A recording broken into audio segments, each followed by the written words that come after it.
So I'm very happy to introduce today's speaker, who will be presenting his work on post-growth industrial policy for Europe, navigating emerging tensions and long-term goals.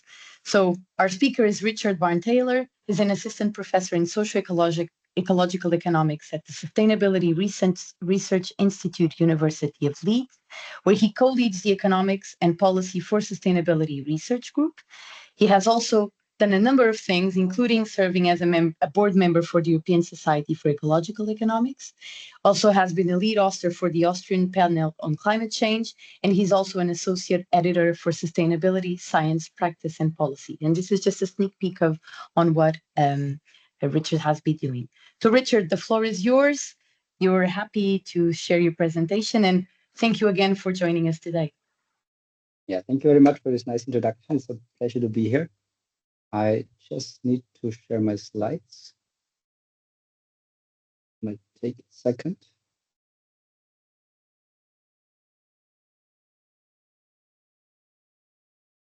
Can you see the slides? Yeah, perfect. Yes. So I obviously I can't see you anymore now. So if there's something you can't hear me, there's something coming up, just shout, please. But yeah, I'm happy to be here and talk about post-growth industrial policy for Europe.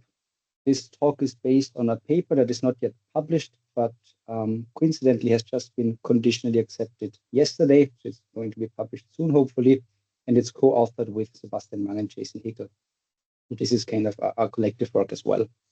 But since all research also builds always on the work of others, you will notice that on many of the slides that you will see, they will include screenshots of key articles, pieces that we draw upon, but pieces that also, I think, inspired us and that, in my opinion, are also well worth your time. So over the next 40 to 45 minutes, if nothing else, I hope to leave you at least with a solid reading list, though ideally, I hope you will walk away with a bit more than that, but let's see. So a little bit of context about the resurgence of industrial policy in Europe that we have been observing over the last years, whereby industrial policy is really defined broadly as government strategies that shape economic structures to achieve public policy goals. And with this kind of resurgence of industrial policy, we also see a substantial shift in policy approach from a more neoliberal market governance to a more state-led and geopolitically motivated form of market shaping. And there were a lot of key drivers behind that, especially mounting crises and external pressures that basically necessitated a stronger state intervention. The cost of living crisis, energy shortages, supply chain vulnerabilities, geopolitical tensions. We had the US Inflation Reduction Act in the United States, China's dominance on EV, solar, microchips, and the like. All of that necessitated stronger state intervention on a European level. Now, the European industrial policy framework is based on three pillars, essentially. The first pillar is called single market resilience, which aims to secure the functioning of the market, so the four freedoms, the free movement of goods, services, capital, and people, whereby people obviously rather means labor and consumers during future crises. So here, this idea also emerged in the context of crises like the COVID-19 pandemic, where we saw that this single market did not function flawlessly. So there were disruptions in the four freedoms, and the goal of this first pillar is really to avoid future disruptions of the single market during future crises. The second pillar is based on, or is called strategic autonomy, and basically aims to reduce the reliance on critical imports to enhance Europe's security. And the third pillar is called competitive sustainability, which aims to accelerate the green transition by strengthening its business case, by making it more profitable. Well, in case you already have to leave, I start with my main arguments and my main conclusion, which is that this EU industrial policy framework faces self-undermining contradictions. It aims at market resilience, but it fails to prioritize and strengthen the foundational non-market institutions that are essential for well-being and thus by extension also for market stability. It aims at strategic autonomy, but in fact it deepens the resource dependencies and fuels eco-imperialist tensions. And it aims to accelerate the green transition, but it remains dependent on profit-driven private sector strategies that delay rather than accelerate the phase out of unsustainable industries. Now, this critique is also substantiated from a post-growth perspective. Post-growth really is the science of well-being within planetary boundaries. And here we already have two major problems, which is that there is no single country within the European Union that meets its residents' needs within planetary boundaries. And this is not just about the planetary boundaries part, it's also about the needs part. So we see persistent ecological overshoot as well as persistent social shortfall. On the ecological side, we know that green growth lacks evidence, so efficiency gains are largely offset by either increased production or rebound effects. So we have more efficient steel production, we produce more steel. We have more efficient cars, we drive more. We have more efficient heating systems, we have larger flats. We have more efficient LED lighting. Well, we simply use more lighting in the end. So these are the rebound effects. But also on the social side, we see persistent social challenges. More than 16% in Europe live in poverty, more than 8% live in energy poverty. Inequality is generally perceived as high, and we have persistent social crises, especially the housing crisis. Now, from a post-growth perspective, industrial policy would really mean or ask the question, how can we rapidly shift productive capacities, that is labor, resources, knowledge, skills, time, from what is currently profitable but often harmful to what is needed for well-being but often much less profitable. So the question here is really, how can we phase out harmful industries like fossil, SUVs, fast fashion, industrial animal farming, while at the same time expanding essential sectors like renewable energies, public transit, agroecology, building retrofits, and the like. There's an interesting paper by Ergen and Schmitz.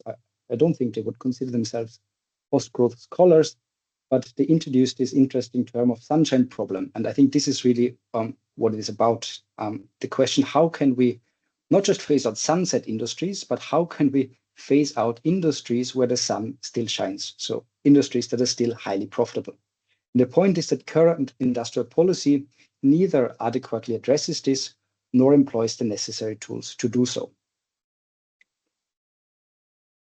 Now, before diving into the actual main analysis, I would want to take a moment and reflect on the methodology I'm using here. Because since this is a seminar about imagining futures, I think it's not just important to ask what future we want, but also how we think about getting there.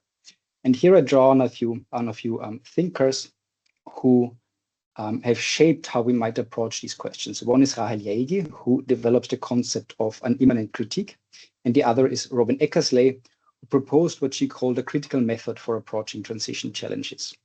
And I've tried to apply elements of both of them in my own work, including in an article in Environmental Politics and a piece in Ecological Economics, where I suggest this approach as kind of a strategic method for thinking about a post-growth transition. But if you put readings on your reading lists here, please put Eckersley and Jaegi on your reading list. So what is this methodology about really? I think it's three important points. The first is that we need to recognize that it matters strategically how we critique things. So not all forms of critique are equally effective. For example, you could use what is called an external critique, basically saying, you want A, I want B, I entirely disagree with your goals, right? That kind of critique might be normatively valid, but it's often strategically weak. Because what is the outcome? You simply have different standards, right? You do not share the same standards of critique. So you're saying, I want A, I want B. Okay, we disagree. So you apply external standards to critique something. In contrast to that, immanent critique, as among others developed by Rahel Jaegi, works from within existing system. So it tries to uncover tensions and contradictions from within. For example, in our context, within current industrial policy. And it shows how goals and practices in their current form can only be realized in deficient and self-undermining ways. And this kind of critique doesn't reject the system from the outside. It doesn't say, I don't like your goals, but it tries to push from the inside by asking, what contradictions exist here? What principles might emerge from within those contradictions? And this allows us to develop, in our context now, new industrial policy principles from within the system's own contradictions. Or as Marx put it in a personal letter to Arnold Ruge, where he wrote, we need to develop principles for the world out of the world's own principles. And that leads to the second step, which basically highlights that these contradictions don't just float in space. They emerge in a specific context, or what we call a specific conjuncture. The conjuncture is a moment when different political, social, economical, ideological tensions come together to shape society in a particular way. Now doing conjunctural analysis means asking, what are the pressure points right now? What are the cracks? What are the openings? What are the risks? But also, what are the opportunities for intervention? I won't be doing a full conjunctural analysis here. It's beyond the scope of the presentation. It's also way beyond the scope of our article. But I will try in a minute, and we'll try to do in a minute, is to highlight a few of the key tensions that shape current industrial policy and the opportunities they might create for change. And finally, this leads us to what Robin Eckersley calls situated critical problem solving. So this is different from uncritical problem solving. Uncritical problem solving would be something like solving a puzzle where you have fixed pieces that you simply need to put together. In contrast to that, critical problem solving tries to question the assumptions behind certain problems. So critical problem solving, by contrast to uncritical problem solving, starts by unsettling some assumptions, not all, but some assumptions, to identify next best steps. And next best steps are, by Robin Eckersley, defined as steps that are feasible within a given conjuncture and have the greatest transformative potential. So simply said, the next best transition step is always the best of the politically possible next steps. And those steps may be incremental or more radical, depending on the available political opportunities. So in what follows now, I will try to explore how this methodology might help us to identify contradictions within current policy principles, use those contradictions to develop new principles, and think through the next best steps that can move us towards these new principles. Let's return to our EU industrial policy framework and its three pillars: single market resilience, strategic autonomy, and competitive sustainability. And what I will try to do now is to highlight one specific act, concept, policy within each of these pillars that I think reveal the underlying tension of this pillar. I would like to start with single market resilience and focus here on the European Union's new industrial ecosystem approach. And this approach it defines, it observes, it monitors Europe's economy as one integrated single market, where sectoral disruptions can affect the entire ecosystem. And this is really an important tool that has been introduced, because what it essentially does is it clusters sectors, it clusters value chains and the actors, and analyzes the interdependencies. So for example, it might, with this tool might help us, for example, to understand what happens if, in sector A, there's a disruption, what happens to other sectors in the economy. So this is a really helpful tool to track the interdependencies between the whole, what is called Europe industrial ecosystem. And what is the problem with this approach? The problem is that crises like the COVID-19 pandemic and the gas crisis have, I think, made one thing very clear. Not all parts of the economy are equally essential. So in moments of crisis, governments always prioritized. And they protected certain systems like health, food, energy, while others like tourism or luxury services were paused. And I think this reveals a deeper need, namely to move away from an undifferentiated belief in the free flow of all kinds of goods, services, and capital, so of the single market, and toward a more systematic way of prioritizing essential sectors. Now, the European Union has tried to respond to crisis with this industrial ecosystem approach, which, as I said, groups together different sectors, value chains, and actors. And again, I think this is a very important development, but there's a major problem, which is that it doesn't really prioritize. So instead, it largely mirrors the existing economy. It treats all sectors as equally important, thereby failing to distinguish between those that are vital for social stability and well-being and those that are not. And it does, for example, not distinguish between health and tourism. Both are just part of Europe's single market. It also does not really focus on housing, for example, which is simply listed under construction. without asking what kind of construction really matter most. So essential provisioning systems that are essential also for social stability are really lost in this noise. At the same time, single market rules are also often applied across the board, even in essential sectors like care, housing, and transport. These sectors are then exposed to short-term profit logics and profit-driven market pressures, which weakens the long-term resilience. And now here's the contradiction, because the single market depends on social stability. But social stability requires strong, protected, non-market institutions like affordable housing, universal healthcare, and access to energy. But these are still not prioritized. And in fact, they are often under threat from liberalization and deregulation. And this tension between the need to prioritize essential services and the European Union's default commitment to the single market or the economy keep surfacing in policy debates. And we saw that, for example, in the recent report by Enrico Letta. For example, should we deepen the single market through more liberalization or rethink it to support industrial policy and social resilience? Should all sectors be treated equally under market rule, or should some be shielded to serve the public good? And right now, the European Union is caught in that contradiction. The stakes are high because the failure to resolve it is feeding wider crises, reflected in higher living costs, growing protests in essential sectors, and the increasing popularity of far-right and neo-fascist parties. Where ironically, of course, these parties then often reinforce the same neoliberal policies that caused the crisis in the first place. They weaken trade unions, promote chauvinist welfare systems, and turn essential sectors, many of which, of course, rely on migrant labor, into political battlegrounds. And all of this deepens social polarization and undermines the resilience we so clearly need.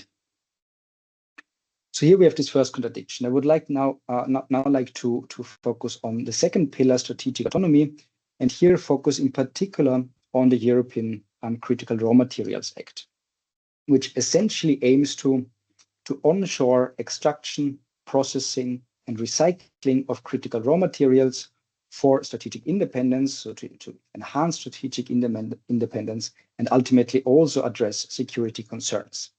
And again, I think it's an important step to focus on resource extraction within our own territory. But the Critical Raw Material Act is built on the assumption that Europe's demand for critical raw materials is going to rise sharply. Now, to meet those targets, the European Union will need to expand resource extraction both within its borders and beyond them. But this push to widen resource frontiers is already generating serious tensions, especially in the global south. So this eco-imperialism, where we extract resources from less powerful regions under the guise of a green transition, is not just an ethical issue, it's also a security issue. Because by intensifying environmental and social conflicts, the Critical Raw Material Act would end up undermining the European Union's long-term stability and resilience. And at the heart of this problem is what some call the security growth imperative. So the idea that we can justify constant economic expansion in the name of security. But here's the paradox: the harder we chase growth, the more resources we need to exploit, the more we deepen the very vulnerabilities we claim to be protecting ourselves from. And these tensions, if you read the news every day, are already playing out in real time. We see this in the formation of regional alliances like the Lithium Triangle, Argentina, Bolivia, Chile, work together to regain control over the mineral wealth. We also see it in export restrictions, such as in Indonesia's nickel ban or the Democratic Republic of Congo's cobalt export ban, and in the growing role of the BRICS in reshaping global raw material politics. Also, just some days ago, China just put export controls on rare earth minerals. And these are not just isolated moves, they reflect a broader effort to reclaim resource sovereignty, and rightly so, as Western influence declines. And these tensions are, of course, further intensified given the increasingly unreliable and increasingly erratic behavior of the United States as a supposed strategic partner. But the important point is that this conflict is not just international or not just beyond Europe. It's also happening within Europe, because the Critical Raw Material Act in onshoring extraction starts to replicate colonial extraction patterns within the European Union itself, namely between its core and its periphery. rural and indigenous communities like the Sami in Northern Europe, for example, are particularly at risk. And so are parts of Europe's periphery, including Serbia and Portugal, where mining projects are already facing strong local resistance. Now, historically, the European Union outsourced much of its environmental harm and labor exploitation to the global south. But the dynamic, this exploitative dynamic is now returning, what Aimé Césaire once called the boomerang of colonial relations. Today, it's coming back in the form of weaker environmental protections, shorter public consultations, and even increased repression to extract more and more critical materials from Europe's periphery.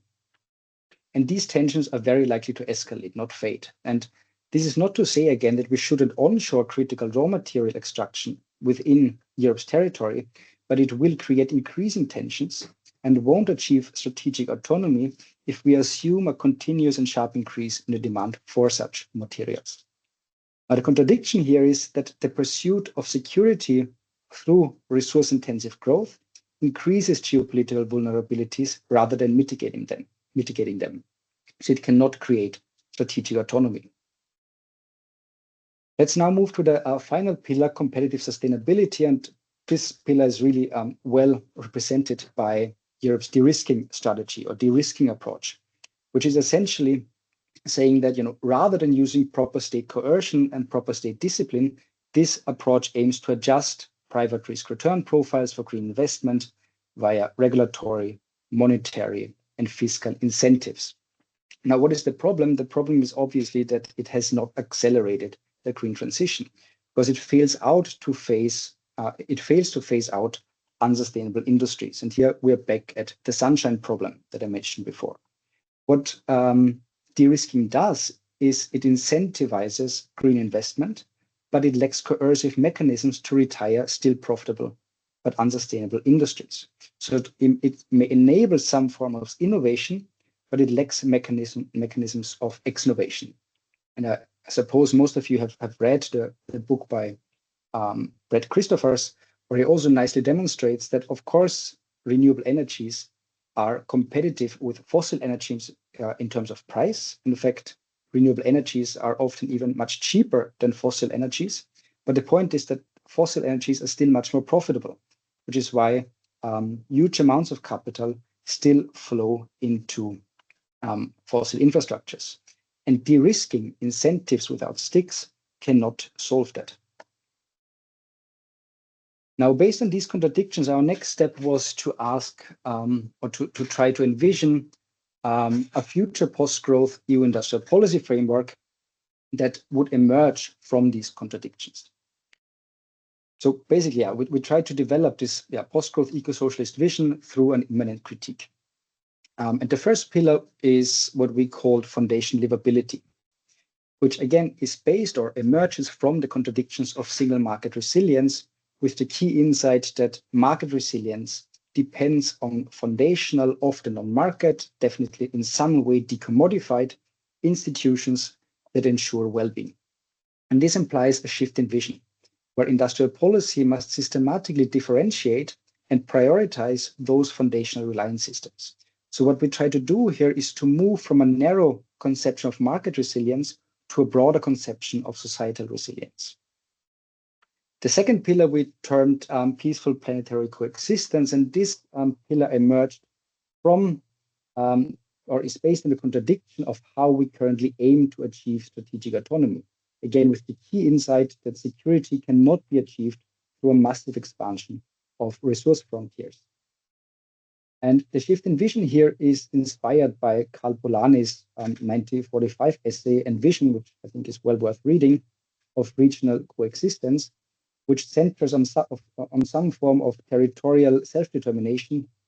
And as I said, is very relevant today, as we're currently witnessing very strong multipolar impulses, even though it is not yet entirely clear how these impulses are going to play out.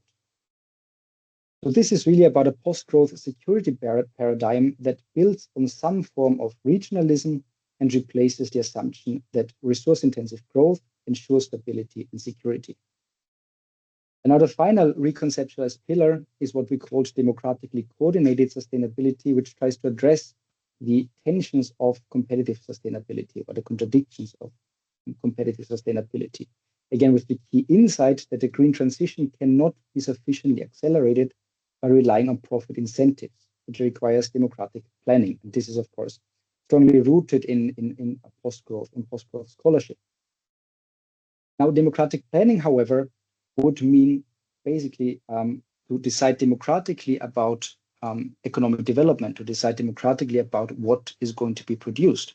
And this would most likely require post-capitalist conditions, because shielding the economy from democratic decision is obviously a key feature of capitalism. Now, democratic planning then would involve decision-making processes based on central planning bodies, worker councils, citizens' assemblies, and local production units, and much more, to essentially make decisions about what to produce, not on profit, but in democratic discussions on what is needed for well-being within planetary boundaries. Now, you might think, well, sure, that sounds good, but how do we get there? And this is the final step of our research, where we tried really to explore what are next best transition steps. So how do we get from our current conception of single market resilience through the contradiction, through this eroding social foundations, to this long-term vision of foundational livability? How do we get from strategic autonomy, or actually the failure of strategic autonomy, to this long-term vision of peaceful planetary coexistence? And how do we get from competitive sustainability to a form of democratically coordinated sustainability? So what are the next best steps, the next best of the politically possible next steps, given the tensions that we identified toward a post-growth eco-socialist industrial policy vision? And we tried to explore one next best step for each of these pillars. The first question is, how do we get from single market resilience to foundational livability? And here our next best step is to reclaim public control over essential services.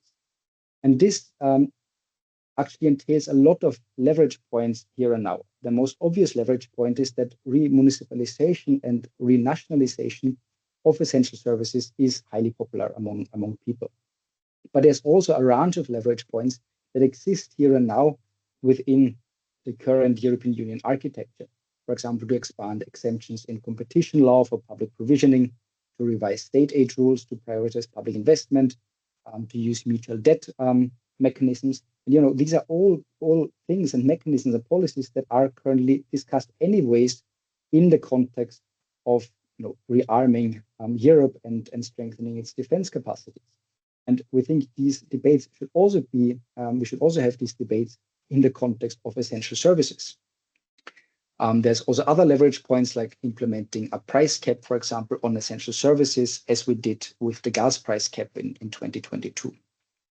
Now, why do we think that this is a next best step?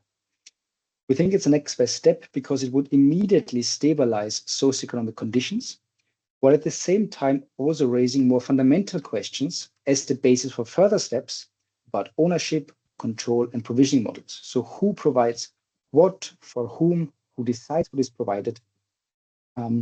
This is really at the heart of debates of universal basic services, for example. And I think it's also worth mentioning here that this next best step also would overcome a narrow and I think today highly deficient understanding of industrial policy, where industrial policy is still being imagined as being mainly about the male steelworker, the male manufacturer, car manufacturer, for example, as if that would be the core of the working class today. And well, obviously, just transition policies for heavy industries are very important. But the average European worker today is much more likely employed in healthcare, or care in general, in food service, in transport, in retail. And these are sectors that are essential to daily life, yet often overlooked in industrial policy. So given that 40% of Europe's workforce is employed in this, what we call foundational economy, in these essential services, strengthening these sectors would be a crucial step for delivering tangible improvements in livelihoods and social cohesion, and those also counteract those tendencies towards neo-fascist parties or far-right parties.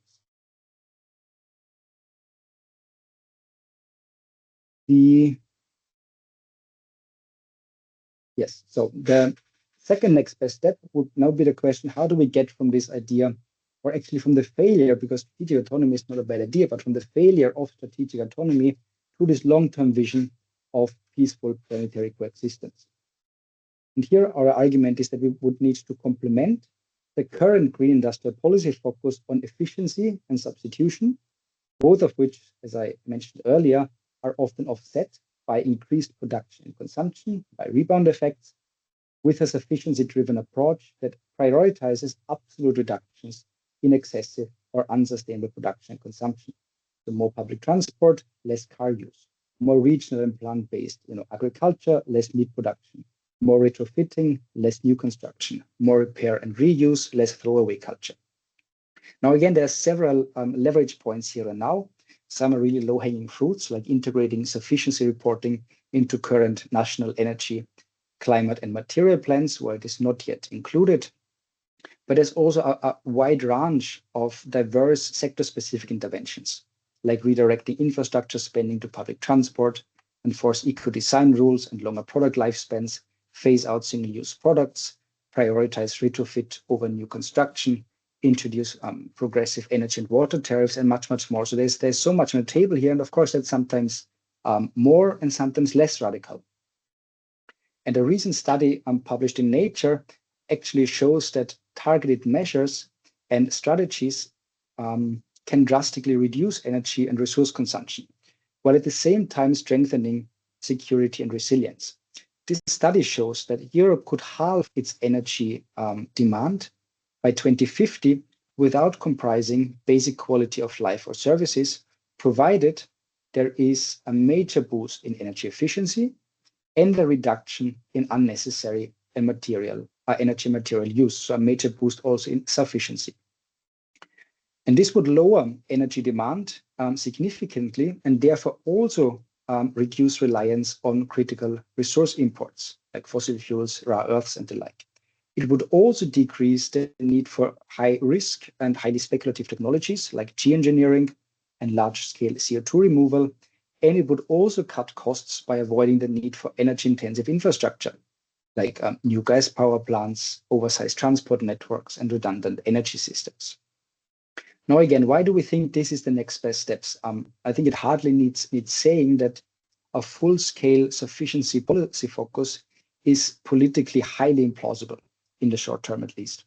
But we nevertheless think that as a strategy, it creates various strategic entry points and spaces for alliances across sectors, within regions, and across regions, for example, in mobility, housing, energy, and food.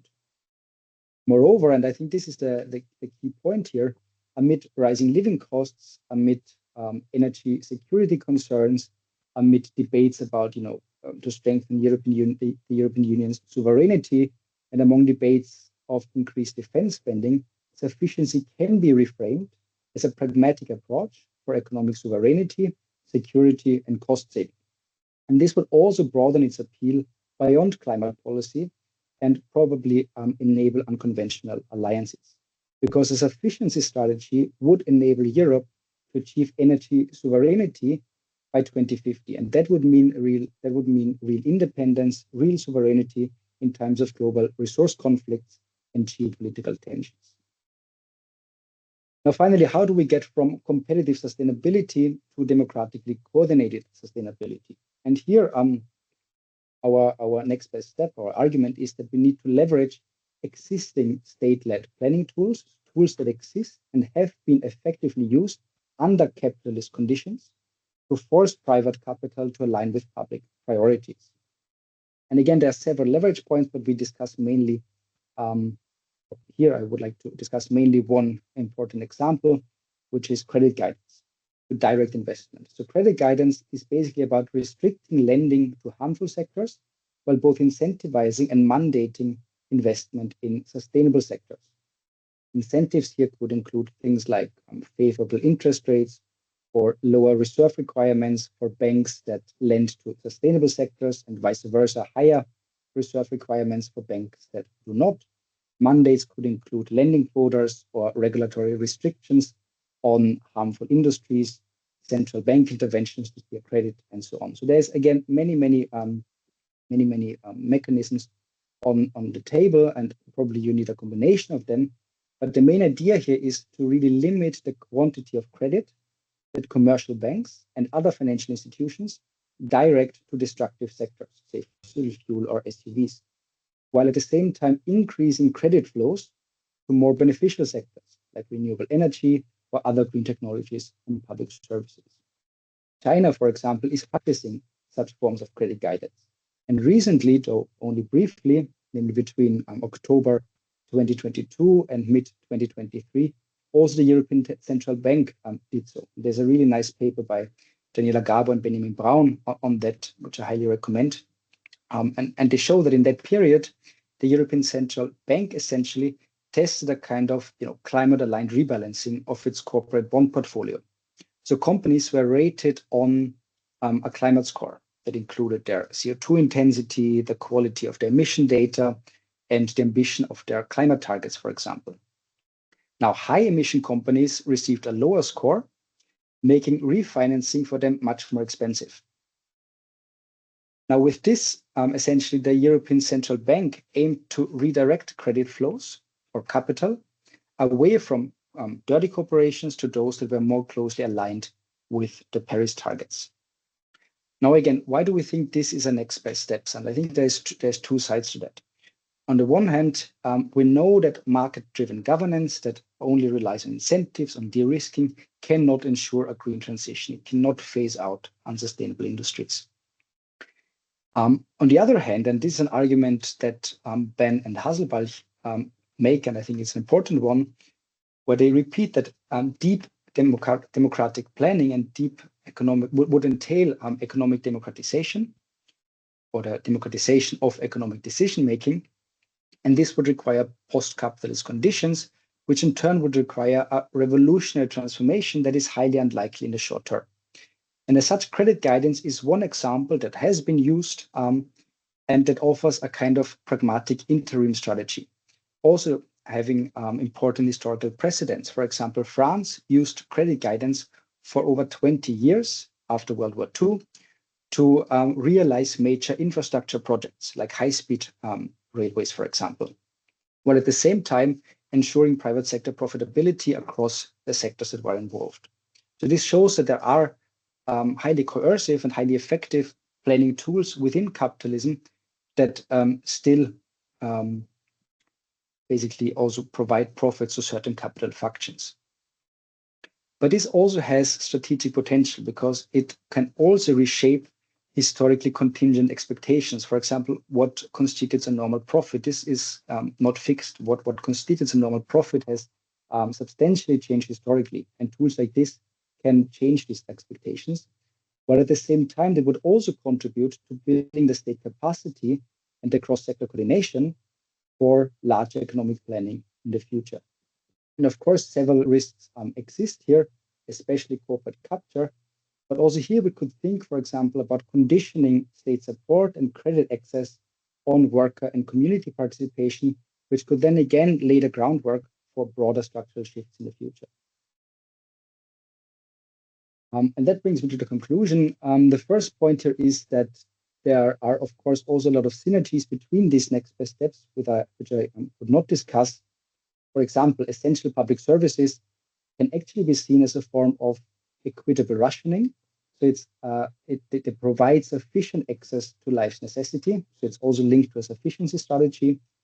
Or public control over essential sectors, of course, also strengthens green economic planning, and state-controlled public and private credit creation also eases budgetary constraints to invest in essential public services. Second, and I think this is an important part here, next best transition steps do not imply that these steps are likely to happen. I think they are quite unlikely to happen, in fact. But what it means is that they are feasible within the current context and within the current conjuncture. And as such, they can serve as anchor points for political mobilization, for campaigning, for lobbying, and for alliance building. And as Robin Eckersley highlights, that full transformative potential can never be known in advance, but therefore she poses this stepwise approach that allows for adaptation based on political and policy learning. Finally, more research is needed, obviously, what I try to do is to highlight exemplary leverage points within the European Union's current institutional architecture. But this would, of course, require much more systematic and in-depth research. And we would also need in-depth analysis of the actors, political projects, strategies, and power resources that enable or obstruct next best steps within the current architecture of the European Union, because this would also be a key component to a post-growth strategy. Thank you very much for your attention. Thank you very much, Richard. This was great and right on time. I'm just going to stop the recording so that we can start the Q&A. In the meantime, everyone in the session can start coming up with their own question. So we